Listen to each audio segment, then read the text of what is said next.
Bismillahirrahmanirrahim. Assalamualaikum warahmatullahi wabarakatuh. Innal hamdalillah nahmaduhu wa nasta'inuhu wa nastaghfiruh wa na'udzu billahi min shururi anfusina wa min sayyiati a'malina. May yahdihillahu fala mudilla lahu wa may yudlil fala hadiyalah. Wa asyhadu an la ilaha illallah wahdahu la syarikalah wa asyhadu anna Muhammadan abduhu wa rasuluh. Allahumma salli ala nabiyyina Muhammad wa ala alihi wa man tabi'ahum bi ihsan ila yaumiddin. Allahumma inna nas'aluka ilman nafi'a wa rizqan thayyiba wa amalan mutaqabbala. Puji syukur kita panjatkan pada Allah, salawat dan salam semoga tercurah pada junjungan kita Nabi Agung Muhammad sallallahu alaihi wasallam. Baik ibu-ibu sekalian yang semoga senantiasa dirahmati oleh Allah, pada kesempatan pagi hari ini kita akan masuk dalam pembahasan tafsir saking surat At-Tolaq ayat pertama.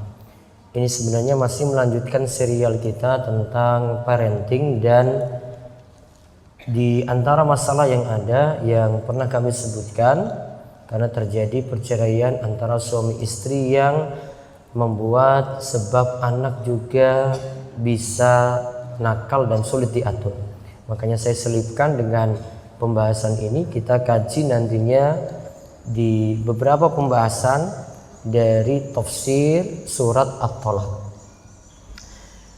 Kita bahas ayat pertama, namun sebagian pembahasan karena ayatnya panjang, yaitu kami bacakan firman Allah Subhanahu wa taala.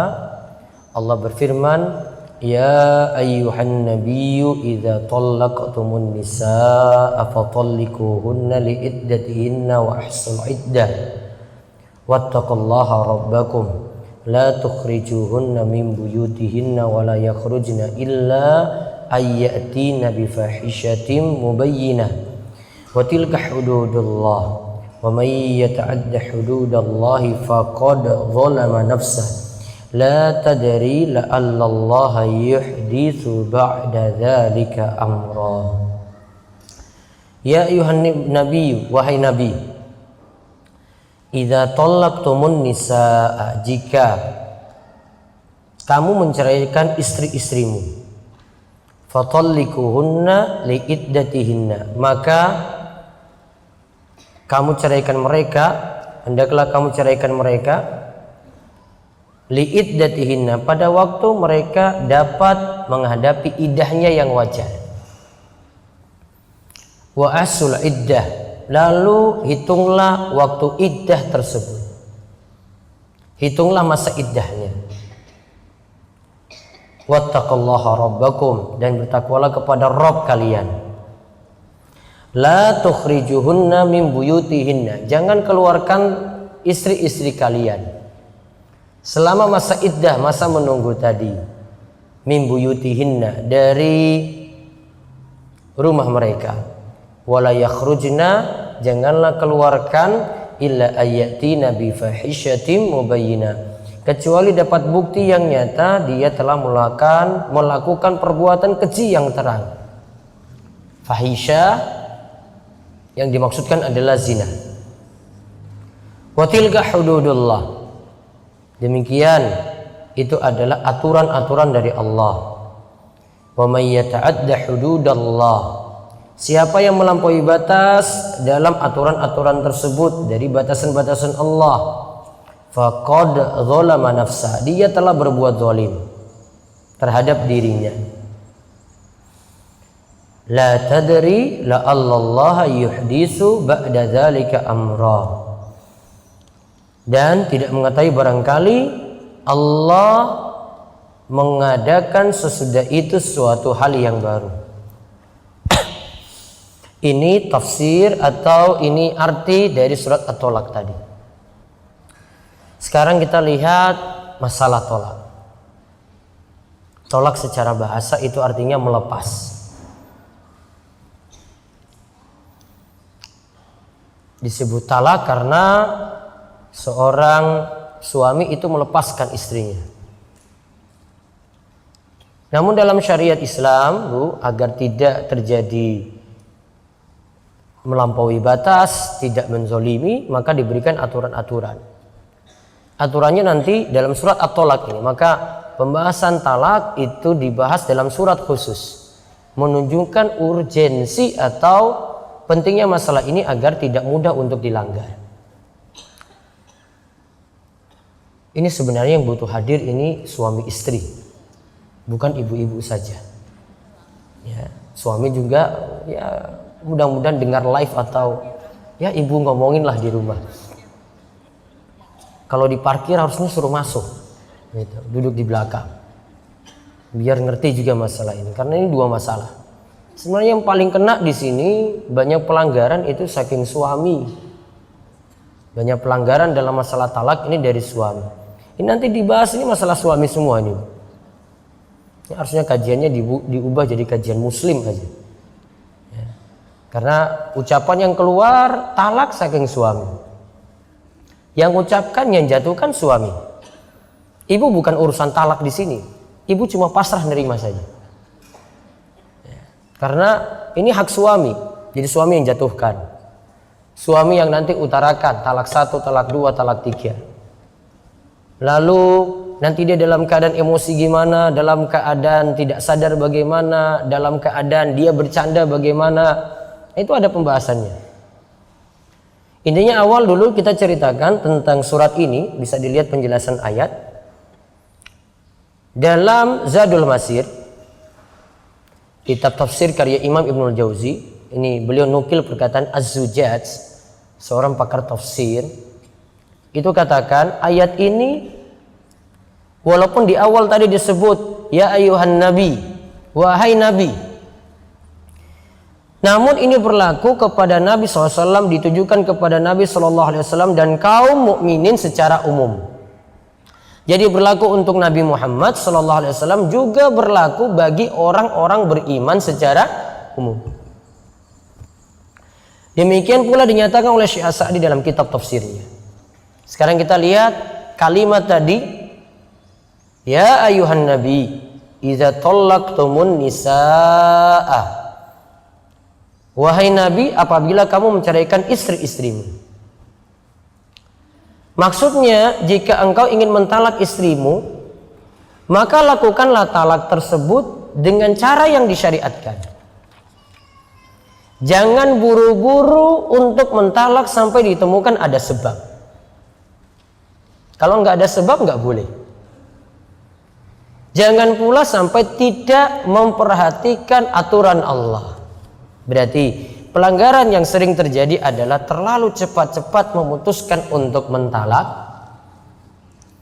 Sedikit ada masalah, talak langsung dijatuhkan. Makanya diingatkan, jangan buru-buru. Terus yang kedua, tidak memahami aturan.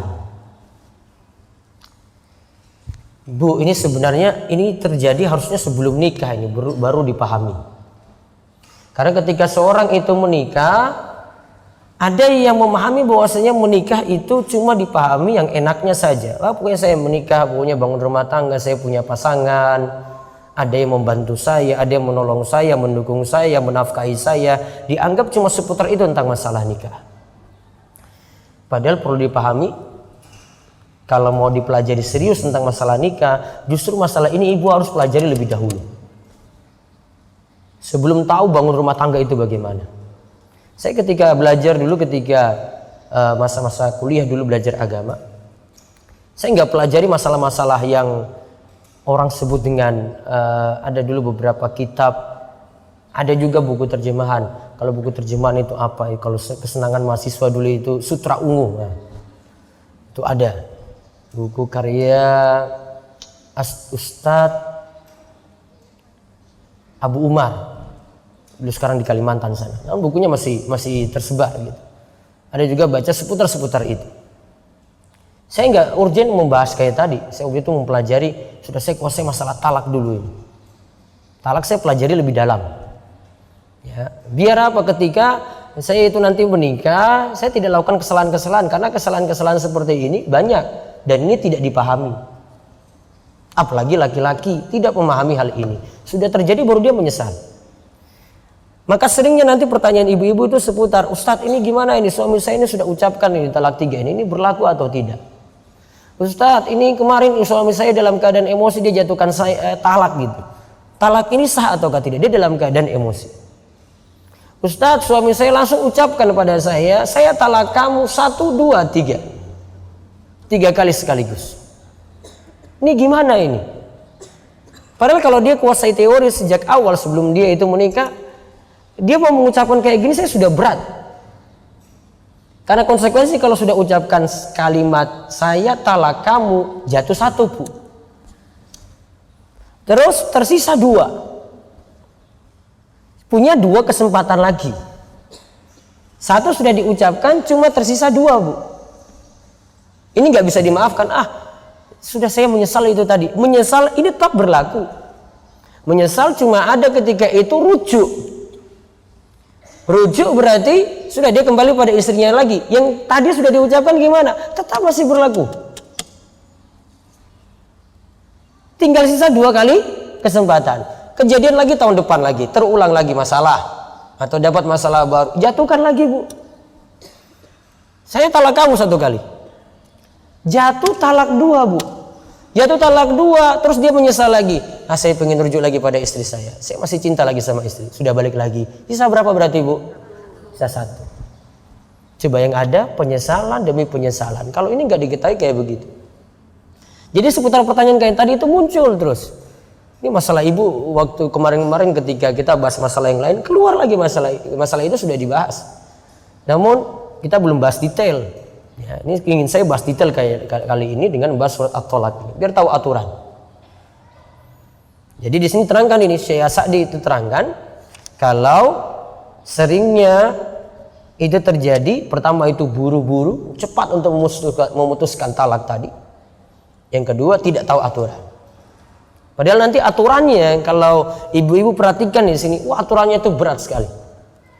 Saya mau keluarkan saja mesti ada pertimbangan. Kapan waktunya? Bagaimana cara mengucapkannya? Istri saya itu keadaannya itu bagaimana? Itu ada. Terus kita lihat lagi di sini. Kita ceritakan dulu sebab ayat ini turun. Karena Nabi SAW itu turun beberapa ayat. Itu ada asbabun nuzulnya. Sebab ayat ini apa? Itu ada. Di sini disebutkan sebagaimana disebutkan oleh Imam Ibnu Jauzi rahimahullah dalam Zat Al-Masir. Sebab turunnya ini ada 2 pendapat. Kisah pertama, ayat ini turun ketika Rasulullah SAW mentalak istrinya Hafsah. Padahal Hafsah ini dinikahi oleh Nabi SAW masih dalam usia muda juga, walaupun sudah janda juga dinikahi oleh Nabi. Dia ketika itu dinikahi atau dia menjanda dulu ketika usia 18 tahun. Hafsah itu menjanda usia 18 tahun. Makanya bapaknya Umar, Hafsah ini bapaknya Umar bin Khattab. Umar itu bingung. Ini Hafsah ini sedih sekali. Dan saya punya tanggung jawab, kata Umar, saya harus carikan dia itu suami. Maka dia tawarkan kepada beberapa sahabat. Ya. Dia tawarkan pertama kepada Abu Bakar. Abu Bakar gimana? Ini ada putri saya, menjanda saat ini. Kamu mau nggak menikah dengan Hafsah? Abu Bakar cuma diam. Nggak bilang iya enggak. Ya, atau beri waktu juga enggak, cuma diam saja. Umar sangat emosi sekali pada Abu Bakar As-Siddiq. Kemudian datang kepada yang kedua kepada Utsman. Utsman juga sama. Ketika ditawarkan putrinya Hafsah, Utsman itu menjawab, tidak beri jawaban iya, juga tidak beri katakan juga tidak. Ternyata ketika itu Rasulullah SAW sudah memberikan aba-aba kalau nanti dia akan meminang Hafsah. Namun masih jadi rahasia. Konsekuensi dari rahasia apa Bu? Konsekuensi dari rahasia apa? Boleh nggak diberitahu pada yang lain? Abu Bakar boleh bongkar nggak rahasia ini? Boleh atau tidak? Tidak boleh. Maka ketika tahu ini rahasia, Rasulullah SAW nanti akan meminang Hafsah, karena tahu itu masih rahasia, bisa jadi bisa tidak, Abu Bakar nggak memberitahu. Ketika ditawarkan Umar tadi nggak beritahu, nanti Rasulullah SAW mau maju loh. Enggak. Utsman juga tahu, nanti Rasulullah SAW mau maju loh. Nggak beritahu, karena masih jadi rahasia. Berarti sikap terhadap rahasia bagaimana, Bu? Boleh nggak bilang, ini masih rahasia ya, jangan beritahu yang lain ya. Itu kan kerjaannya ibu-ibu kayak gitu kan. Masih rahasia ya, kamu simpan aja, kamu aja yang tahu loh. Dia beritahu lagi sama teman lagi, ini masih rahasia ya lah. Akhirnya semuanya ngomong, ini masih jadi rahasia. Sudah 100 orang. Jadi rahasia nggak? Nggak lagi. Nggak jaga amanat. Makanya kalau ada yang awali muqaddimah dengan ibu, pembukaan dengan ibu, ini masih rahasia nggak? Bilang aja, saya nggak mau. Masih rahasia, jangan ibu terima. Kalau itu rahasia ya berarti yang lain gitu nggak boleh beritahu pada yang lainnya. Itu konsekuensi. Maka Abu Bakar jaga amanat sekali, coba lihat. Nggak dibongkar. Oh, kalau di zaman ibu itu sudah jadi berita viral di mana-mana itu. Masya Allah, Hafsah, kamu luar biasa ya. Ini nggak diberitahu. Kejadiannya baru diberitahu kapan? Ketika Rasulullah SAW sudah maju meminang ya Hafsah binti Umar, baru ketika itu sudah, ternyata pasti. Maka ketika itu Abu Bakar itu datang kepada Umar. Umar, saya tahu kemarin kamu marah sekali pada saya. Saya bilang iya juga enggak, bilang tidak juga tidak. Ya, kamu tahu enggak? Kemarin itu masih jadi rahasia, saya jaga ini. Sekarang alhamdulillah Rasulullah SAW sudah maju meminang Hafsah. Nah, jadilah istri Rasulullah SAW. Ada kejadian disebutkan dalam ayat ini tadi, bahwasanya Rasulullah SAW mentalak Hafsah. Jadi sudah menjanda enggak, kemudian dinikahi Rasul, kemudian mentalak lagi, jatuh talak. Nah, ingat, talak itu masih ada masa untuk rujuk, namanya iddah. Paham ya Bu ya? Jadi ada istilah iddah, nanti Ibu catat nih. Iddah itu masa menunggu masih bisa rujuk. Jadi nanti suami timbang-timbang nih. Bukan berarti ketika sudah jatuh talak, sudah bukan istri lagi. Masa rujuk ini masa suami masih nimbang-nimbang, Bu. Maka tadi sudah mentalak nih, sudah jatuh talak pada Hafsah, masih ditimbang-timbang lagi oleh Rasulullah SAW. Siapa tahu dalam kurun waktu iddah ini masih bisa balik. Istri mungkin jadi baik, suami juga masih timbang-timbang lagi. Sudahlah, saya rujuk padamu. Sekarang pertanyaannya, berarti kalau itu masih istri ya, pahami ya Bu, masih apa? Istri. Dinafkahi enggak? Nafkahi. Keluar dari rumah atau tidak? Keluar dari rumah atau tidak? Tidak. Ibu-ibu sedikit punya masalah aja sudah beres-beresin tas, sudah siap-siap pergi dari rumah. Iya kan? Talak juga belum. Ini sudah talak saja masih dalam rumah loh Bu. Ibu sedikit ada problem dengan suami, sudahlah saya mendingan cari kos-kosan aja lah, saya nginap di hotel mana aja lah, sudah. Itu baru ada masalah loh Bu, belum talak loh di situ. Ini saja ada talak, tempatnya di mana Bu? Di rumah, nanti ayat berikutnya itu ada. Ini mungkin baru paham loh ini Bu. Ya. Ini ada ini baru paham. Dikira kalau sudah talak bukan istri lagi. Ya toh? Terus yang kedua, dikira kalau sudah talak sudah boleh keluar dari rumah, pisah rumah. Dikira kalau sudah talak berarti ya nafkah lagi tidak ada, suami mungkin kayak gitu. Wah enggak sesimpel itu mikirnya. Ini tadi ada waktu iddah. Maka lihat kalimat selanjutnya, kita lihat dalam hadis. Hadis tentang Hafsah tadi ya. Disebutkan Rasulullah SAW itu bersabda, Jibril berkata kepadaku, Raji' Hafsah, rujuklah pada Hafsah wahai Rasulullah. Kembalilah, rujuklah kepada Hafsah. Fa innaha sawwamatun qawwamatun wa innaha zaujatuka fil jannah. Wahai Rasulullah, rujuklah kepada Hafsah karena dia itu rajin puasa. Dia itu rajin melaksanakan sholat malam. Dan dia itu nantinya jadi istrimu di surga. Berarti kekal abadi nanti sampai di surga dengan Nabi SAW. Surah apa tadi? rujuk. Jibril beritahu alasannya. Coba ditimbang-timbang wahai Rasulullah. Dia wanita baik sekali. Masya Allah, puasanya luar biasa. Terus sholat malamnya juga luar biasa. Jadi pertimbangan untuk Rasul mau ketika itu balik rujuk ataukah tidak. Berarti ada istilah apa tadi? Rujuk. Rujuk kapan, Bu? Selama masa iddah. Masa iddah bagaimana? Nanti kita bahas. Yang jelas di sini disuruh apa? Rujuk. Maka masih bisa. Dan masih balik biasa. Ini rujuknya bagaimana, Ustadz? Ini baliknya di sini. Nah, ini kalau pakai proses pengadilan saya akan jelaskan. Namun kalau kalimat biasa, suami cuma mengatakan, saya rujuk padamu, kembali. Ulama lainnya katakan, enggak kayak gitu. Ada sederhana lagi. Cukup dia kembali dengan istrinya, hubungan intim, balik lagi pada istri. Rujuk kayak gitu. Terus sekarang kisah kedua. Ayat ini diturunkan kepada Abdullah bin Umar radhiyallahu anhuma yang telah mentalak istrinya ketika haid. Istrinya ditalak ketika haid. Haid normalnya kan 1 minggu. Ibnu Umar ketika istrinya haid langsung dijatuhkan talak. Saya talak kamu. Bu, ini sahabat, Bu. Hadisnya banyak. Tetap dia masih bisa jatuhkan itu. Ada sebab-sebab. Nah, lalu ketika itu Nabi SAW lantas memintanya rujuk pada istrinya, kemudian menahannya hingga istrinya suci. Nah, pendapat yang menyatakan ini asbabun nuzulnya karena kisah Abdullah bin Umar, ini pendapat As-Sudi. Nah, sekarang kita lihat hadis-hadis Ibnu Umar tadi.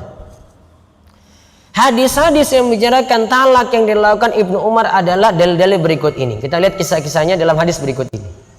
Kala itu Umar, bapaknya Ibnu Umar berarti, mengadukan kasus anaknya Ibnu Umar. Lantas Nabi SAW itu bersabda, murhu fal yuraji'aha, perintahkan dia, yaitu perintahkan kepada Ibnu Umar untuk kembali kepada istrinya, fal yuraji'aha, rujuk lagi. Karena tadi dia lakukan kesalahan sebenarnya, mentalak istrinya ketika haid. Berarti satu kesimpulan, satu kesalahan lagi adalah mentalak istri ketika haid. Berarti boleh nggak? Nggak boleh. Namun masalahnya, kalau ini sudah terlanjur diucapkan, tadi kan bilang nggak boleh. Nanti ada alasannya, kenapa talak ketika haid nggak boleh. Fal yuraji'ha. Di sini menunjukkan kalau talaknya dianggap sah karena seluruh rujuk. Berarti tadi sebelumnya yang diucapkan walaupun salah tetap dikatakan sah. Berarti sudah jatuh talak 1 kali. Perintah rujuk itu karena talak telah teranggap jatuh. Walaupun salah namun dianggap sah. Jadi ada beberapa kesalahan kita lakukan dalam sesuatu, kesalahannya dihukumi salah, namun ketika kita lakukan ini dianggap sah, ibadahnya sah, namun dihukumi berdosa. Contoh, sholat. Laki-laki itu nggak boleh pakai perhiasan emas, nggak boleh pakai emas. Ada laki-laki sholat jam tangannya terbuat dari emas, dia sholat. Sholatnya sah atau tidak? Sholatnya sah atau tidak? Sah, namun berdosa. Kesalahannya itu tidak terkait dengan ibadah sholat. Saya ulang, Bu, tadi ya, dia sholat dalam keadaan mengenakan perhiasan emas. Sholat sah atau tidak? Sah. Hukum-hukum sholat dia penuhi rukun-rukun sholat. Syarat-syarat sholat, berwudu, pakai pakaian untuk orang dia pakai, dia penuhi itu. Namun dia lakukan kesalahan apa? Memakai perhiasan emas ketika sholat. Perhiasan emas bagi laki-laki dalam sholat dilarang, di luar sholat juga dilarang. Dilarang selamanya. Di berbagai tempat dilarang. Maka ini tidak terkait dengan perkara sholat. Sholatnya sah atau tidak? Sah. Namun dia lakukan kesalahannya ini tidak mencacati sholat. Nah, sama seperti tadi. Dia jatuhkan talak ketika apa? Haid. Talaknya sah atau tidak? Sah. Sudah dihitung 1. Terus ketika itu disuruh rujuk, berarti rujuk kembali karena talak tadi dianggap sah, ya berarti rujuk ini juga dianggap. Nanti kita lihat tentang masalah rujuk ini. Terus kisah yang lainnya lagi masih tentang Ibnu Umar dari Anas bin Sirin. Ia berkata, aku mendengar Ibnu Umar berkata bahwa ia telah mentalak istrinya dalam keadaan haid. Ia telah mentalak istrinya dalam keadaan haid. Lantas Umar mengadukan hal ini pada Nabi SAW, lalu beliau bersabda, suruh ia untuk rujuk. Aku Anas berkata pada Ibnu Umar, apakah hal itu dianggap jatuh talak? Ibnu Umar menjawab, kalau tidak teranggap lalu apa lagi? Berarti teranggap atau tidak? Teranggap jatuh talak. Satu lagi hadis dari Qatadah. Dari Qatadah ia berkata bahwa ia mendengar Yunus bin Jubair berkata, aku mendengar Ibnu Umar berkata bahwa ia pernah mentalak istrinya dalam keadaan haid. Lalu Umar mendatangi Nabi SAW kemudian mengadukan perihal anaknya. Jadi bisa saja masalah rumah tangga orang tua ikut campur di sini untuk menyelesaikan tadi, ini benar atau tidak? Karena bapaknya Umar ini campur tangan ini. Namun campur tangan untuk menunjukkan ini perkara yang dilakukan oleh anaknya sendiri, ini benar ataukah tidak. Maka ada saran dari Rasulullah SAW nanti menyelesaikan masalah ini. Kemudian Nabi SAW bersabda, liyuraji'a fa idza taharat fa in sya'a falyutallikha.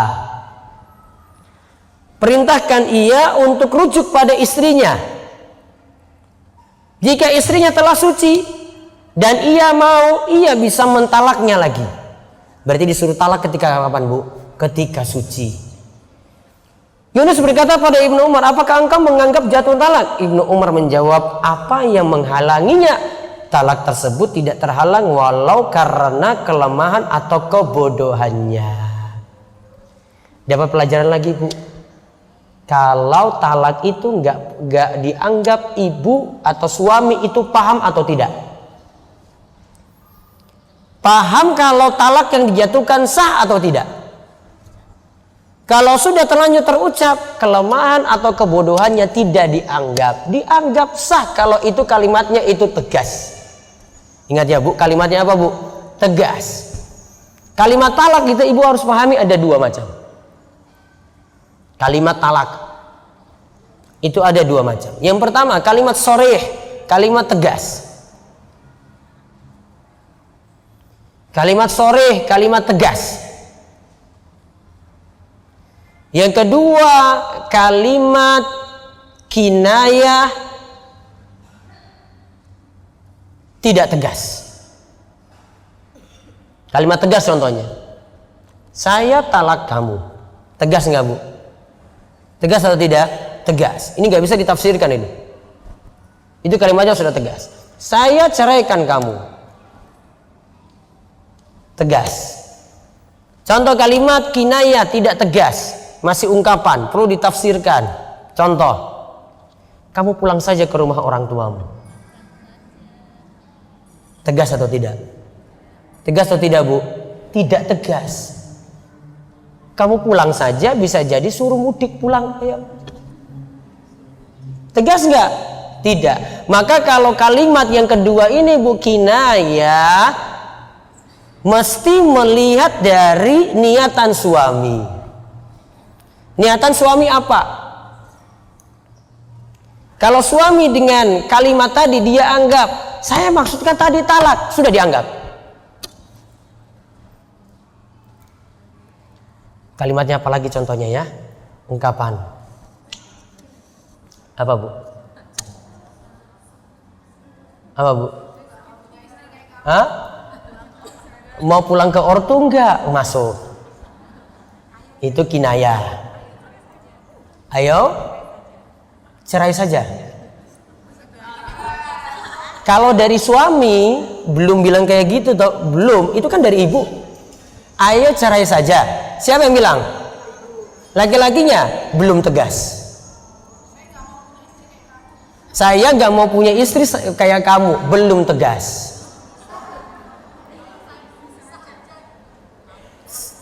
Yang bilang siapa? Suami. Kita pisah saja. Belum tegas. Apa? Kita bubar aja. Belum tegas. Paham tegas tadi? Paham kalimat talak tegas, Bu? Saya talak kamu. Tegas enggak? Saya ceraikan kamu. Tegas enggak? Tegas. Tak pegat kamu. Tegas enggak? Tegas. Ya. Kalau tadi kalimat selain ini tadi, itu belum tegas, Bu. Apa tadi hukumnya? Kembali kepada niatan suami. Suami baru bilang, ayo sudah kita ngurus saja di pengadilan. Tegas enggak? Itu belum, Bu, masih proses. Di pengadilan berarti baru diputuskan. Itu enggak ada kalimat tegas itu, Bu. Ayo kita ngurus di pengadilan. Bisa jadi mau jadi ngurus atau tidak kan? Itu pun belum pasti, Bu. Belum tentu dikabulkan pengadilan juga. Pengadilan pertimbangan itu lebih rumit lagi loh, Bu. Suami datang atau tidak lebih lagi pertimbangan. Kalau suami nggak datang-datang, oh prosesnya cepat misalnya. Ada pertimbangan. Jadi pahami kalimat tegas ya. Jadi kalau saya bahas kalimat talak tadi, berarti talak yang kalimatnya apa? Tegas. Jadi ibu nggak usah bingung kalimat ini nih loh. Suami baru kalimatnya tadi baru kinayah saja, ibu nggak usah khawatir. Ah mas, kamu belum ngaji nggak tahu kalimat itu. Itu aja. Dia belum tahu. Namun kalau sudah ucapkan tegas, ini nggak pandang, Bu. Dia itu paham kalau itu kalimat talak atau tidak. Dia sudah belajar atau tidak. Sudah terlanjur ucap ya sudah. Tadi yang disebut di sini. Mau kelemahan dia, mau kebodohan dia, oh nggak dianggap. Siapa suruh nggak belajar? Itu konsekuensi dari nikah kayak gitu, Bu. Harus tahu aturan ini. Nah, lihat lagi kalimat di bawah. Sedangkan pendapat lainnya mengatakan bahwa talak ketika haid tidak teranggap. Inilah pendapat ulama Zahiriyah, Ibnu Taimiyah dan Ibnu Qayyim. Namun, nah ini yang saya kuatkan di sini. Namun pendapat jumhur yang tadi kita sebutkan sebelumnya dengan dalil-dalil, jumhur ulama yang mengatakan talak ketika haid itu teranggap dinilai lebih kuat karena riwayat-riwayat yang telah disampaikan di atas. Riwayat Ibnu Umar tadi sudah jelas sekali, tegas. Berarti walaupun melakukan kesalahan, talak ketika haid tetap dianggap sah. Terus ada kalimat lagi di bawahnya, sebagaimana diterangkan dalam riwayat Ibnu Umar bahwa Nabi Shallallahu Alaihi Wasallam memerintahkan dia untuk rujuk. Imam Abu Hanifah, Imam Syafi'i dan pendapat yang masyhur dari Imam Ahmad menyatakan bahwa perintah rujuk tersebut dihukumi sebagai anjuran saja. Tadi kan jatuhkan ketika haid. Kalimatnya mau setelah itu masyru rujuk atau tidak? Di sini kalau menurut jumhur kebanyakan ulama tidak harus kalimat itu keluar. Ya sudah talak ya sudah. Mau kalimatnya rujuk lagi ada, itu cuma disunahkan saja, namun tidak wajib. Sedangkan Imam Malik menilainya wajib. Yang pendapat kebanyakan ulama menilainya tidak wajib untuk mengatakan rujuk lagi setelah menjatuhkan talak ketika haid. Kalau memang mau pisah-pisah. Terus lihat lagi penjelasan di bawah. Dalam ayat disebutkan, maka hendaklah kamu ceraikan mereka pada waktu mereka dapat menghadapi iddahnya yang wajar. Yang dimaksudkan adalah talaklah di masa iddah mereka, yaitu sucinya. Nanti ada pengertiannya, bukan suci saja di sini. Ini berlaku jika istri sudah digauli lalu dicerai. Sedangkan jika istri belum digauli, maka tidak ada masa iddah. Misalnya baru nikah, terus ada kejadian apa begitu, belum juga malam pertama langsung suami setelah itu ucapkan saya talak kamu. Bu, itu pisah, Bu. Nggak usah ada masa-masa iddah. Itu dianggap pisah, dianggap talak. Ya, tidak ada lagi masa iddah di situ. Nanti ada penjelasannya. Nah, dari sini penjelasan di atas ada dua macam talak yang perlu ibu tahu. Yang pertama, mengenal talak bid'i dan talak sunni. Berarti talak ada dua macam nantinya. Talak bid'i dan talak sunni. Kita lihat dulu perkataan Imam Ibnul Jauzi. Imam Ibnul Jauzi dalam kitab tafsirnya Zad al-Masir menyatakan bahwa talak itu ada dua macam. Talak bid'i dan talak sunni. Kalau mau diterjemahkan, talak bid'i talak yang salah, talak sunni talak yang pakai aturan. Talak bid'i berarti talak yang salah, tidak ikut aturan. Talak sunni berarti talak yang pakai aturan. Sekarang kita lihat dulu talak sunni. Kata Imam Ibnul Jauzi, talak sunni adalah mentalak istri ketika suci sebelum disetubuhi. Ingat kalimatnya, Bu, suci belum diapa-apain. Ini baru suci dari haid, suami belum menggaulinya, jatuhkan talak. Apa nama talaknya tadi, Ibu? Talak sunni. Itulah namanya mentalak ketika masa iddah. Berarti talak ketika suci sebelum digauli. Kalau ditalaknya ketika suci, maka suci ketika ditalak masuk dalam hitungan masa menunggu iddah, sehingga masa iddah tidak terlalu lama. Sudah pernah hitung masa iddah apa belum, Bu? Ini Ibu harus hitung-hitung walaupun belum ditalak ini, Bu. Enggak, biar tahu saja. Saya contohkan sini ya. Ini tadi masa suci dia ditalak. Dia harus lewati 3 kali masa suci. Menurut pengertian ini, yang pertama ini, talak sunni ini, dia akan melewati 3 kali masa suci. Sekarang suci, ibu suci, belum digauli, talak 1. Suci dihitung 1. Terus setelah itu ibu apa? Haid. Setelah itu suci, sucinya sudah 2. Terus haid lagi. Terus suci ke-3. Nah, talak itu nunggu 3 kali suci, iddahnya 3 kali suci. Menurut pendapat ini 3 kali suci. Setelah suci yang ini selesai, sudah selesai, datang haid, sudah boleh nikah. Masa iddah selesai. Paham, Bu? Saya ulang. Talak ketika kapan tadi, Bu? Talak ketika kapan? Suci. Jatuh talak. Suci ini. Suci masuk hitungan. Setelah itu haid kan? Setelah itu suci. Suci kedua berarti kan? Setelah itu haid. Haidnya berarti sudah 2 kali nih. Setelah itu suci lagi. Suci yang ketiga ini selesai, maka iddah rampung. Paham, Bu? Sekarang ibu lihat ini. Sekarang kalau jatuh talak itu ketika haid. Jatuh talak ketika haid. Padahal tadi kita katakan 3 kali suci kan? Nah, lihat, haid nggak dihitung. Nunggu suci dulu. 1. Haid, suci, haid, suci. Padahal sudah tambah tadi masa haidnya tadi loh, Bu. Mana lebih lama? Ketika jatuhkan haid, ketika suci. Itulah kenapa dikatakan talak bid'i. Lihat pengertian yang ketiga, pengertian talak bid'i. Talak bid'i adalah mentalak istri ketika haid.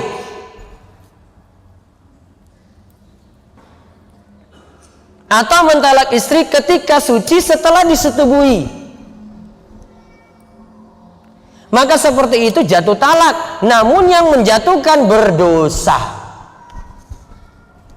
Ingat ya, kalimat dari Imam Ibnul Jauzi, dia nganggap dosa. Suami dosa. Salah. Ya, dia nggak tahu aturan nih. Terus yang kedua, konsekuensi talak bid'i apa? Karena tadi haid tidak masuk dalam hitungan, kalau dijatuhkan ketika haid kan? Nah, maka masa nunggunya lebih lama. Paham, Bu? Masa nunggunya itu lebih lama. Nambah. Coba dikira-kira tadi berapa bulan coba, Bu? Ini tadi ditalak ketika suci tadi. 1, 2, 3. 3 kali suci berarti 3 bulan kira-kira, Bu ya. Kalau tambah masa haid lagi berarti 3 bulan lebih. Ya, 3 bulan lebih di situ. Paham ini? Itulah sebabnya kenapa tidak boleh mentalak wanita ketika haid, karena masa nunggunya lebih lama. Nah itu ibu catat itu, talak bid'i itu masa nunggunya lebih lama.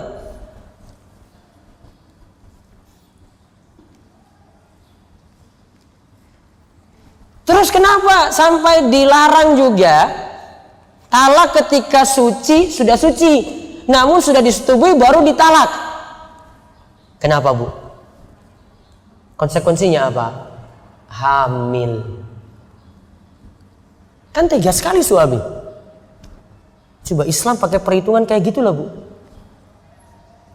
Sayangnya Islam itu pada umat tuh kayak gitu. Nggak boleh nih. Nunggu dulu. Ini sudah suci nih ya. Kamu sudah gawin lah. Tunggu datang haid lagi. Baru tunggu suci. Baru kamu jatuhkan talak itu. Itu baru selamat dari talak apa? Bid'i. Berarti talak bid'i itu dua keadaan bu. Yang pertama apa? Talak ketika haid. Yang kedua, talak ketika suci sesudah disetubui. Selain talak ini, berarti selain yang bid'i ini berarti sunni. Berarti talaknya itu bukan ketika haid, talaknya ketika suci sebelum disetubui. Ini makanya saya tadi sebut bu, talak itu pakai waktu. Kira-kira dengan ada aturan ini, talak itu mudah atau tidak bu? Mudah atau tidak jatuhkan talak itu bu? Tidak. Malam sudah hubungan nih, terus pagi-pagi emosi sama istri. Dia ingat ini, ya Allah talak bid'i ini jadinya. Namun suami biasanya nggak mikir-mikir. Ini kalau paham dia mikir, coba lihat bu.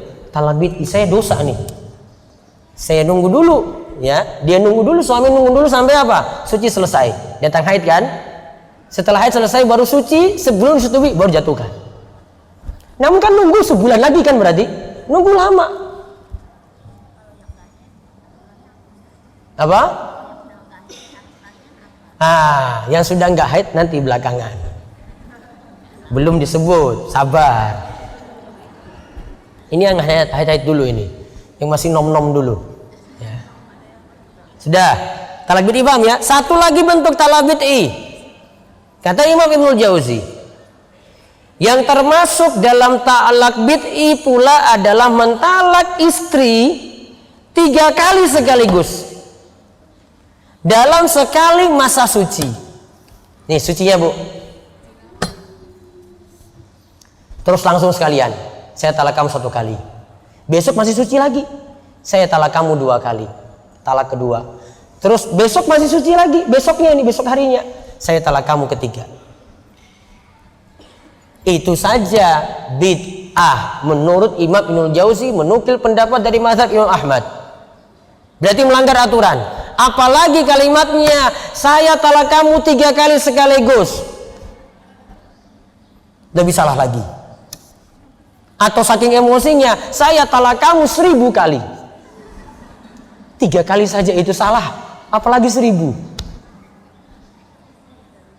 Ya, konsekuensinya apa tadi bu? Talak bid'i.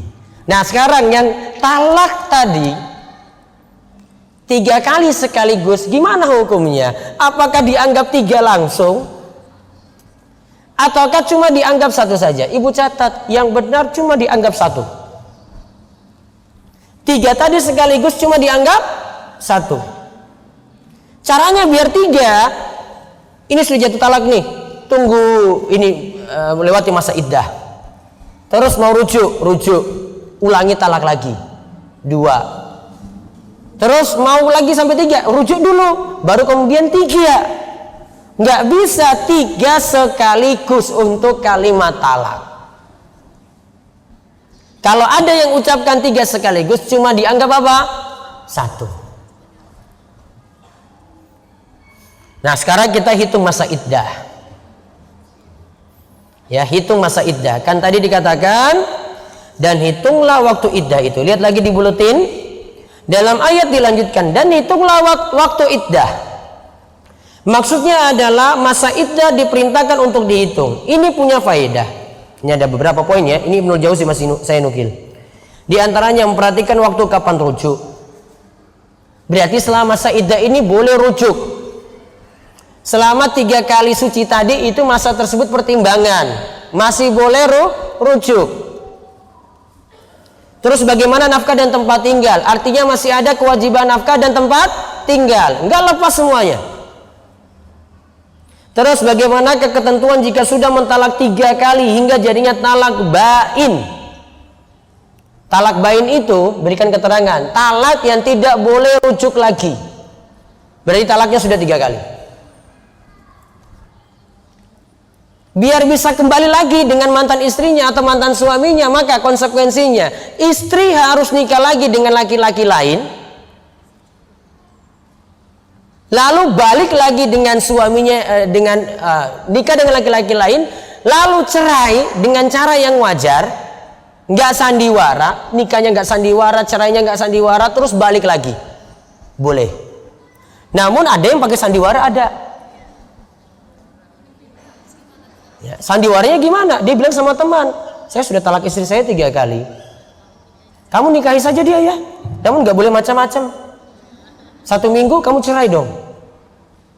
Ya. Terus untuk balik kepada mantan istrinya, oh nggak boleh. Mantan suami mau nikahin lagi, oh nggak boleh. Ini dibuat-buat sandiwara, ini wajar. Ya, itu namanya talak bain. Talak bain itu talak yang tidak boleh rujuk lagi. Berarti talak juga ada 2 macam. Ada talak yang bisa rujuk, ada talak bain yang tidak bisa rujuk lagi. Talak yang bisa rujuk cuma 2 kali, Bu. Talak yang tidak bisa rujuk, talak ketiga. Tadi sudah waktunya dibatasin, Bu. Ucapan talak pun itu tidak dibebaskan, dibatasin pula. Berat konsekuensinya. Lalu di sini dijelaskan juga tentang keputusan laki-laki bisa menikahi lagi saudara dari mantan istrinya, karena istrinya punya saudara misalnya, dia masih bisa nikahi lagi. Namun dengan catatan sudah talak, selesai masa iddah. Juga pertimbangan menikahi lagi hingga 4 istri misalnya, itu pertimbangan juga. Kalau ini yang 1 sudah, maka dia bisa dapat 4. Terus Syekh Abdurrahman bin Nasir As-Sa'di menerangkan, iddah bisa dihitung dengan masa haid jika masih mengalami haid. Bisa pula dengan hitungan beberapa bulan jika tidak mengalami haid. Ini semuanya jika tidak hamil. Kalau hamil ya berarti tunggu sampai melahirkan. Iddah ini untuk memenuhi hak Allah, untuk memenuhi hak suami yang mentalak. Dia hormati suaminya dulu, atau yang suaminya sudah meninggal dunia, atau memenuhi hak laki-laki yang menikahinya setelah itu. Maka ada masa tunggu untuk istibra. Istibra itu membuktikan kosongnya rahim. Jadi rahim kosong dulu, nggak boleh laki-laki lain masuk dulu. Dan juga untuk masalah hak nafkah dan semacamnya. Jadi iddah itu perlu dihitung karena itu. Nah sekarang perhatikan yang terakhir, kesimpulan hitungan masa iddah. Sekarang kita hitung masa nunggu itu berapa lama. 1. Wanita yang ditinggal mati suami. Wanita yang tinggal mati suami itu ada 2 macam. 1. Ditinggal mati dalam keadaan hamil. 2. Ditinggal mati dalam keadaan tidak hamil. Dirinci jadi 2. Wanita yang ditinggal mati suami dalam keadaan hamil. Ingat ya, dalam keadaan hamil, masa iddahnya, ingat tadi iddah apa? Masa menunggu. Ditinggal mati suami dalam keadaan hamil, masa iddahnya adalah dengan melahirkan. Baik masa kelahiran dekat atau jauh. Sekarang hamil 8 bulan. Suaminya meninggal. Masa iddahnya tinggal berapa? 1 bulan ini.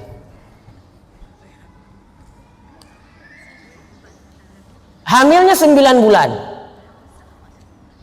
1 minggu lagi HPL. Terus suaminya meninggal ketika itu misalnya. Masa iddahnya berapa lama? 1 minggu, Bu. Jadi masanya dekat atau jauh? Paham ya? Pokoknya standarnya apa? Melahirkan. Terus kedua, wanita yang ditinggal mati suami dalam keadaan tidak hamil, maka iddahnya adalah 4 bulan 10 hari. baik sesudah disetubui ataukah tidak. Jadi tidak pakai salin disetubui atau tidak. Dalilnya adalah firman Allah, nanti ibu lihat surat Al-Baqarah ayat 234. Berapa bulan?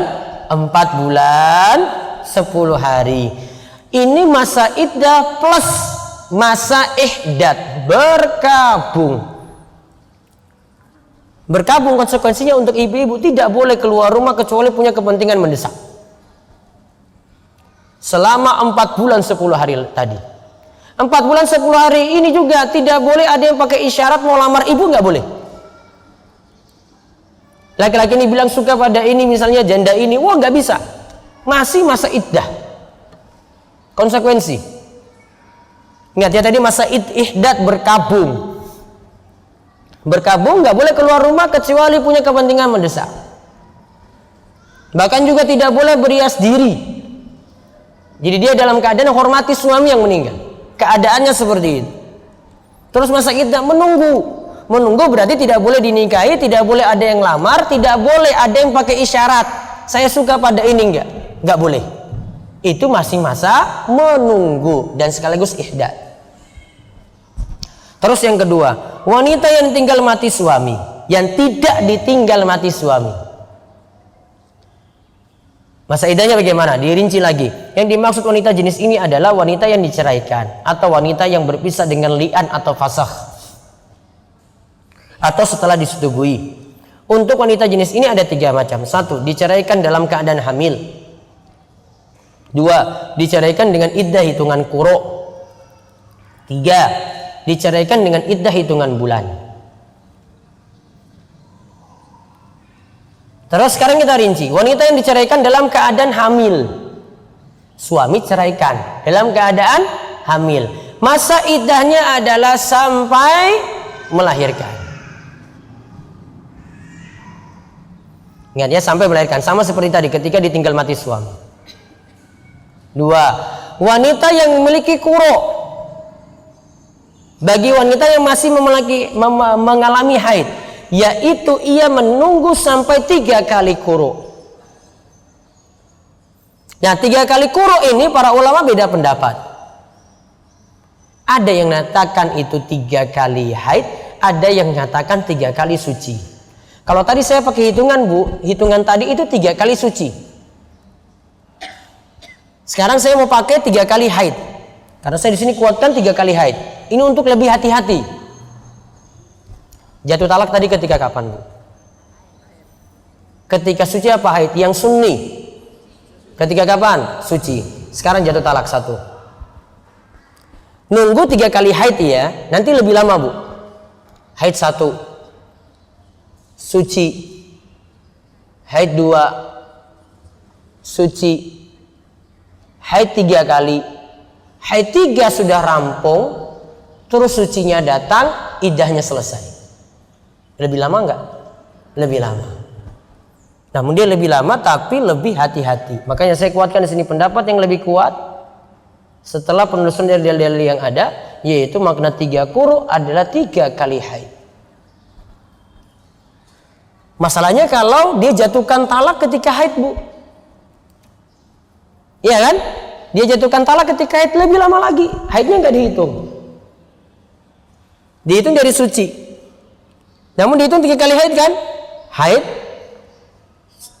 Dihitung 3 kali haid. Tadi suci, haid, suci, haid, suci, haid lagi, baru kemudian suci. Sebelumnya itu sudah ada suci dan haid. Lebih lama lagi.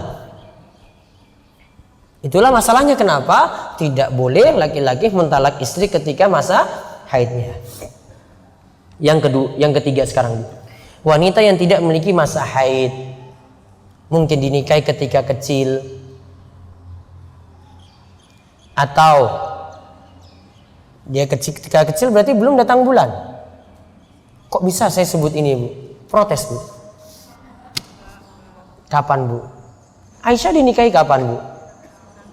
Aisyah dinikahi 6 tahun. 6 tahun belum haid.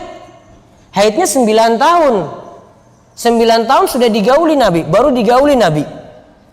6 tahun belum. Ada kasus kayak begini. Saya nggak bahas hukum di negara kita ya. Saya lagi bahas masalah syariat ini. Ini nggak bisa diprotes kayak begini. Ya. 6 tahun tadi belum balik dinikahi. Digauli ketika kapan? 9 tahun. 9 tahun sudah haid. Kalau di tempat kita mungkin yang anak-anak putri bukan 9 tahun, lebih dari itu ya. Ini dulu di masa ini mungkin perbedaan iklim, perbedaan yang lain gitu, lebih cepat. Lihat 9 tahun baru digauli, maka menunjukkan ada anak seperti ini. Nah, berarti belum haid. Juga ada yang menopause, berhenti dari haid. Maka masa iddahnya salah 1 ashur, 3 bulan. Dalilnya adalah firman Allah Ta'ala dalam surat At-Tolak ayat keempat. Terus yang keempat, wanita yang dicerai sebelum disetubui, maka ia tidak memiliki masa iddah. Sebagaimana disebutkan dalam surat Al-Ahzab ayat 49. Berarti masa iddahnya tidak ada. Karena membuktikan rahimnya kosong juga, wong belum disetubui. Cuma sudah terjadi akad saja. Nah, itu tentang masa iddah. Jadi yang poin penting yang kita pelajari tadi Bu, kapan talak itu boleh jatuh, tadi sudah ada penjelasannya dalam ayat. Masa iddah juga sudah ada rincian-rinciannya, sehingga menunjukkan masalah talak itu masalah yang hati-hati, tidak boleh gampang-gampangan. Wallahu a'lam bishawab. Monggo jika ada pertanyaan.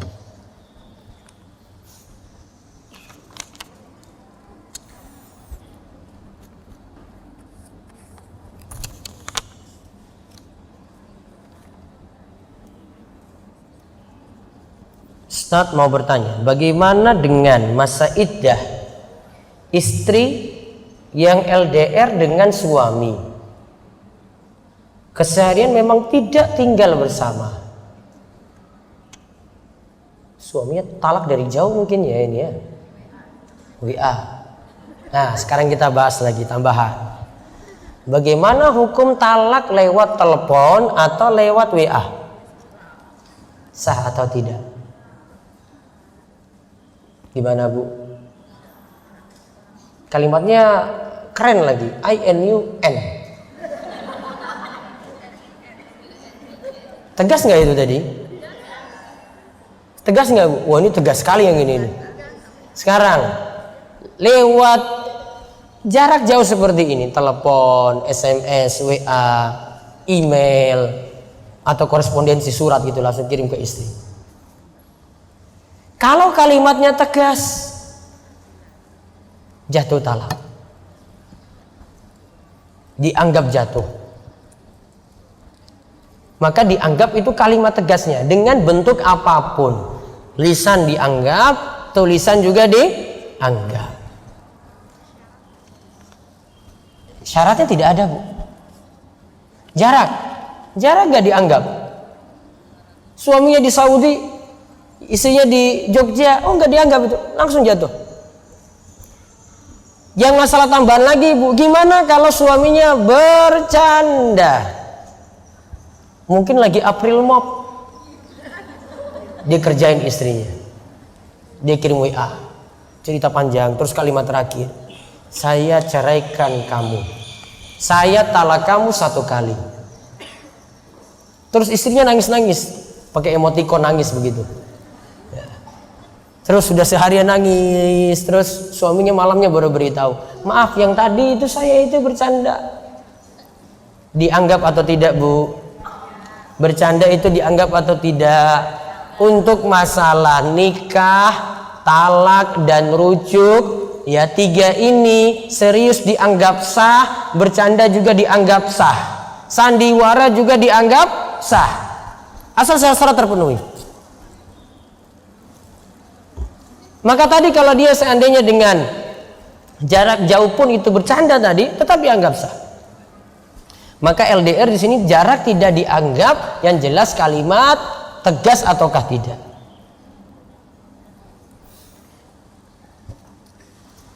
Bagaimana proses menceraikan suami kalau istri mu'allaf? Bu, kalimat ibu-ibu nggak bisa ceraikan suami, nggak bisa. Ibu gugat, namanya gugat cerai. Tujuan untuk mendapatkan surat cerai. Karena di sini istri mu'allaq. Nanti bisa diurus di pengadilan, ada proses khulu namanya. Khulu nuntut di pengadilan, nanti akan dibantu. Memang ada biaya, namun biayanya tidak terlalu besar. Kalau suami nggak datang-datang dalam proses ini, maka prosesnya akan lebih dipercepat. Atau konsultasikan pada pengadilan agama, insya Allah akan dibantu. Bagaimana prosesnya kalau sudah cerai? Ternyata seiring waktu suami ingin balik lagi karena sudah mau pindah agama Islam. Kalau belum jadi istri orang, ya mau balik lagi ya nggak masalah. Namun kalau sudah jadi istri orang nggak bisa. Ya satu istri punya dua suami. Apa hukumnya kalau istri yang menceraikan? Tadi yang ada untuk ibu-ibu apa? Gugat cerai. Istilahnya adalah khulu.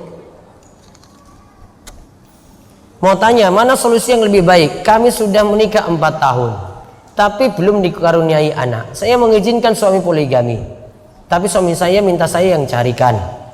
Kedua, mengangkat anak asuh. Ketiga, bayi tabung. Saran saya yang nomor 3, bayi tabung. Bayi tabung secara hukum masih boleh.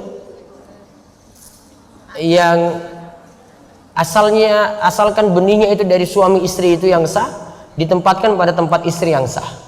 Maka kalau itu terjadi pembuahan, maka anak yang nanti dilahirkan dari proses itu, ya itu anak yang sah juga. Maka saya sarankan seperti itu dulu. Ada yang sudah pernah coba ini dan alhamdulillah mendapatkan keturunan juga. Mudah-mudahan Allah mudahkan. Suami saya sering membersihkan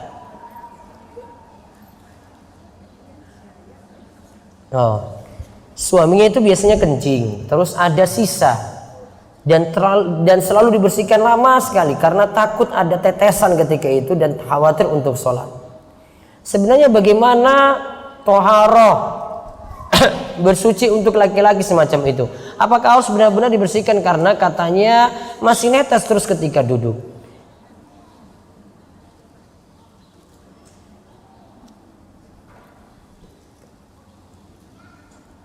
Solusinya untuk ini sebenarnya banyak keraguan-keraguan, saya khawatir ini. Baiknya bersihkan dengan yakin saja, sekali bersih. Setelah itu keluar, kalau masih ada was-was gitu, was-was ditinggalkan. Sampai ada yakin lagi. Ya, kemudian saran saya yang kedua, was-was kayak gini kalau memang terbukti memang kok keluar terus setelah buang air kecil tadi, coba konsultasikan pada dokter. Sebenarnya ada masalah apa? Kalau memang itu karena dihukumi sebagai penyakit, maka nanti ada uzur di situ, sholat dalam keadaan kencing keluar terus-menerus. Kalau dia keadaannya ini penyakit, maka cukup dia di awal sholat dia bersihkan, di awal sebelum sholat dia itu bersihkan, kemudian setelah itu wudu. Setiap kali mau sholat saja. Nanti sholat yang baru asar, dia kembali wudu lagi. Sebelumnya bersihkan kemaluan tadi. Terus maghrib juga demikian. Dia ulangi wudu setiap kali sholat saja. Suami menjatuhkan talak 1 pada istrinya, kemudian masa iddahnya selesai dan belum rujuk. Bagaimana satu suami istri tersebut? Kalau sudah lewat masa iddah, berarti sudah dianggap bukan suami istri lagi. Berarti kalau mau balik lagi gimana, Bu? Gimana balik lagi? Akad nikah baru lagi. Ya, akad nikah baru lagi karena masa iddah sudah selesai. Masa iddah tadi sudah pertimbangan. Kalau sudah selesai berarti dia sudah tidak timbang-timbang lagi. Kalau mau pengen balik, maka harus nikah ulang lagi.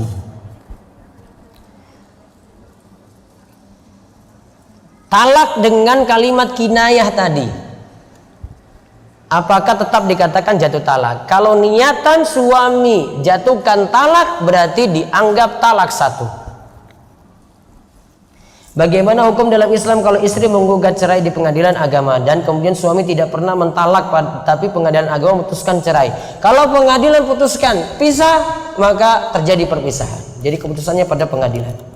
Bu, sejak awal tadi kita bahas, saya belum singgung masalah ini.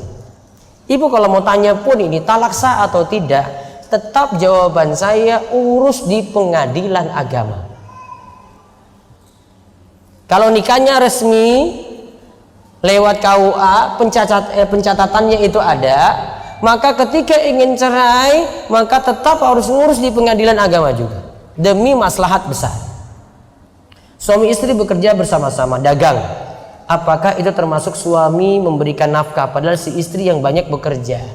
Suami harus berikan nafkah tertentu kepada istrinya. Jadi tidak bisa sekadar dari istri saja yang kasih dari kerjaan, nggak boleh. Suami harus beri nafkah khusus. Apakah keputihan membatalkan wudhu dan termasuk najis? Bagaimana jika keluar ketika sholat? Apakah sholat diulang setelah dibersihkan? Dirinci dulu. Pertama, pendapat paling kuat, keputihan najis. Kaidahnya adalah segala sesuatu yang keluar dari dua jalan, air kencing situ dan yang lainnya, keputihan juga termasuk, maka termasuk najis. Terus kedua, apakah membatalkan wudhu? Para ulama yang pakai kaidah segala sesuatu yang keluar dari dua jalan itu membatalkan wudhu, berarti keputihan membatalkan wudhu. Sekarang masalah ketiga, terus kepingin sholat gimana Ustadz kalau ini keluar terus? Nah ini masalah lain. Keputihannya keluar terus menerus, maka hukumnya nanti dia sikapi seperti wanita istihadah. Wanita istihadah itu caranya tadi sudah saya sebutkan. Setiap kali sholat ya keputihannya dibersihkan, terus setelah itu dia melaksanakan sholat dengan berwudu. Setiap kali sholat ulangi wudu.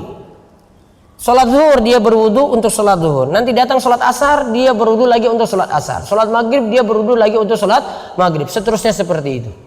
Jadi disikapi seperti wanita yang istihadah. Bagaimana jika seorang istri yang bekerja ditinggal mati suami sementara tidak boleh keluar rumah dalam masa iddah? Gimana solusinya berarti? Bisa cuti 4 bulan 10 hari. Bisa nggak kayak gini secara aturan? Nggak boleh kan? Nah itu. Aduh, belum ada jawaban.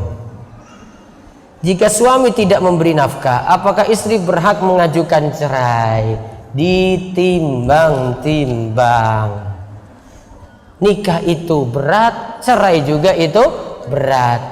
Al-istimraru aula minal ibtida. Lanjut itu lebih baik daripada memulai dari awal lagi. Jadi timbang-timbang.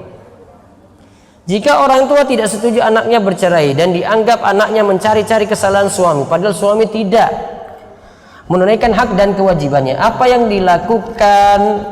Apa yang baiknya dilakukan? Timbang-timbang perkataan orang tua. Saya sarankan juga dengan kaidah tadi, lanjut lebih baik daripada mulai dari awal lagi. Cerai kalau punya sebab yang memang tidak bisa lanjut lagi untuk pernikahan. Wallahu a'lam. Dulu saya dan suami pernah mengurus perceraian yang menggugat suami sampai ke pengadilan tinggi agama. Alhamdulillah tidak dikabulkan oleh hakim. Lalu kami rujuk karena istri hamil. Tetapi menurut beberapa ustadz kami harus nikah ulang lagi. Perkataan ustadz tidak dianggap. Ustadz tidak punya kekuatan hukum. Yang punya kekuatan hukum siapa? Pengadilan. Ustadz kalah di sini pendapatnya. Jadi saya ngomong awal tadi Bu, saya bilang talak jatuh. Pengadilan bilang enggak. Pengadilan menang. Pengadilan punya kekuatan hukum. Saya enggak punya kekuatan hukum. Sehingga di sini kalau Ustadz sarankan pun Ustadz salah. Ya. Ustadz malah salah di sini. Pengadilan yang benar. Karena pengadilan punya kekuatan hukum. Yang diambil perkataan siapa berarti? Perkataan pengadilan. Maka nikahnya tidak disuruh ulang, sudah rujuk tadi berarti sudah selesai. Suami marah, mengusir istri, bilang karena perbedaan visi misi. Mengusir boleh nggak tadi Bu? Hah? Ini aja belum bilang talak ini Bu. Ada talak saja nggak boleh ngusir. Berarti harus belajar lagi ya, karena belum ada ilmu di sini. Biar nanti jadi pertimbangan. Iddah selama ditinggal meninggal, namun dulu saat bersama ada janji untuk tidak saling menikah lagi, bagaimana? Sudah meninggal. Janji dulu bagaimana itu? Janji nggak selamanya bisa dipenuhi. Kalau ada doror di situ, ada mudorot, boleh janji tadi itu dilanggar. Dan di sini konsekuensinya berat sekali kalau apalagi seorang istri tidak ada yang mengurusnya lagi. Bagaimana kalau masa iddah belum selesai suami rujuk? Iya, kalau masa iddah belum selesai memang ada istilah apa tadi Bu? Rujuk. Kalimatnya tadi bagaimana terserah. Dia mau dengan kalimat saya kembali padamu, sudah kembali. Atau dia cuma niatan saja dengan hubungan intim juga sah. Bagaimana kalau istri yang minta cerai? Namanya khulu, gugat cerai, nanti ada di pengadilan. Jika suami mentalak istri, namun yang pergi dari rumah adalah suami. Bukan ini bagaimana ya? Suami pergi dari rumah dengan alasan ingin muhasabah. Dan suami minta untuk tidak memaksa atau menanyakan kelanjutan hubungan ini selama masa iddah. Bagaimana sikap istri yang harus dilakukan? Suami salah, istri juga tidak boleh usir suami, harus tetap dalam rumah. Dalam rumah tetap statusnya suami istri. Istri masih masakan untuk suami, masih tetap melayani suami kalau dimintain apa-apa.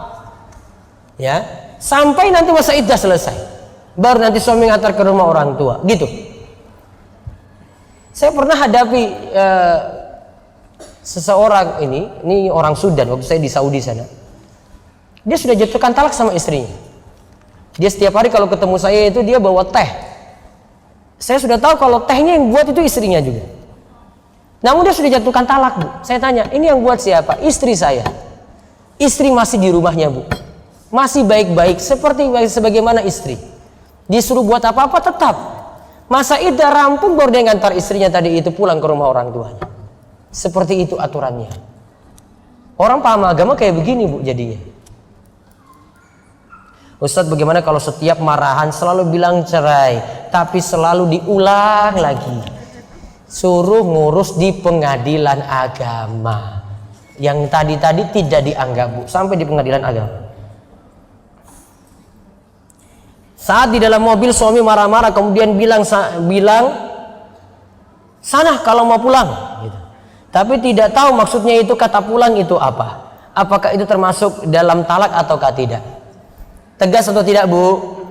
Tegas atau tidak? Tidak tegas. Maka tergantung niatan suami. Saya mau bertanya, bila suami mengucapkan kata hidup masing-masing lebih dari 3 kali, apakah ya kita hidup masing-masing? Apakah dikatakan suami menalak saya, Ustaz? Tegas nggak, Bu? Tidak. Kalimatnya belum tegas. Santai aja, Bu. Cara agar menjadi istri yang taat pada suami bagaimana? Soalnya saya susah menjalankan perintah dari suami secara ikhlas. Berarti istrinya ngeyelan ini, Bu. Tobatlah pada Allah. Ibu nanti banyak-banyak ngaji, ya. Apalagi kalau ketemu dengan saya, ibu akan kena terus. Jadilah istri yang taat pada suami, nurut pokoknya, apa-apa nurut aja pada suami. Mau dibawa kemanapun nurut aja, Bu. Sampai ke ujung dunia pun nurut pada suami. Bagaimana hukumnya kita mensolati jenazah orang Islam KTP? Dia mengaku Islam, namun kita tahu pasti bahwa dia tidak pernah sholat. Hukumi secara lahiriah. Ibu nggak mau nyolatkan nggak masalah. Ada yang lainnya nyolatkan, Bu. Hukumnya fardu kifayah. Ada sekadar cukup untuk nyolatkan dia, maka sudah. Ya, hukumnya secara lahiriah. Karena dia mengaku Islam, maka kita tetap sholatkan. Saya nikah 20 tahun lebih, selama ini kami harmonis, saling melengkapi. Saat ini saya diuji oleh Allah, suami saya ada hubungan spesial dengan bekas pacarnya. Yang pacarnya dulu juga punya suami. Oh, masih punya suami istri. Kalau saya tanya marah-marah. Dan saya tidak boleh menyinggung perempuan itu. Bagaimana solusinya, Ustaz? Saya harus bagaimana? Kalau saya temui perempuan itu baik-baik atau tidak untuk tabayyun. Ibu temui biasanya pakai emosi. Iya, nggak ada itu bilang baik-baik gitu. Pasti emosi ibu. Ya. Nasihati suaminya. Suruh suami itu ya pahami kalau ini juga masih punya suami. Ya, sehingga nggak boleh kayak begitu, aturannya kayak gitu. Ya, bujuk suami baik-baik, rayu suami baik-baik, mudah-mudahan suami dapat hidayah. Wallahu a'lam bishawab. Demikian yang kita bahas. Insyaallah kita ketemu lagi pekan depan, bulan depan, nanti di Selasa kedua seperti biasa. Demikian kami cukupkan. Kita tutup dengan doa kafaratul majlis. Subhanakallahumma bihamdika asyhadu an la ilaha illa anta astaghfiruka wa atubu ilaik. Assalamualaikum warahmatullahi wabarakatuh.